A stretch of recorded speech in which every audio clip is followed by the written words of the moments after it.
Ang intense ng mga kaganapan ngayon sa abot kamay na pangarap sapagkat ikakagulat ni Eric ang magiging desisyon ng anak niyang si Justin. Dito nga dahil sa tulong ni Annalyn ay mapag-iisipan ni Justin na gusto niya ding makasama at makilala pa ang ina niyang si Giselle kaya naman ay tatanggapin niya ang inaalok nito sa kanya. Samantala matapos ngang makita ni Doc Robert kung gaano kasaya ang anak niyang si Annalyn kasama ang mga dating katrabaho nito sa Apex, ay tatanungin niya ito kung gusto ba daw nitong bumalik sa Apex.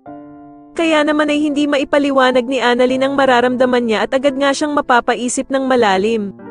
Sa kabilang banda naman ay makakatanggap si Dr. Enriquez ng invitation galing kay Dr. Hiroshi tungkol sa pa-seminar niya na gaganapin sa Japan, at dito nga daw ay imbitado sila Dr. Annalyn at Doc Lyndon.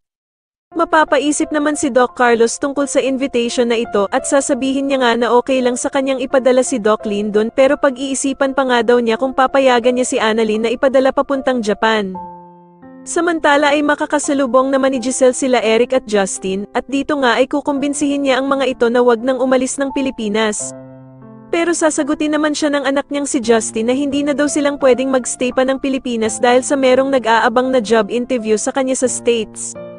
At dito nga ay bigla silang magugulat dahil sa aalokin ni Giselle ang anak niyang si Justin na magtrabaho sa Apex para nga daw hindi na nito kailangan pang umalis ng Pilipinas.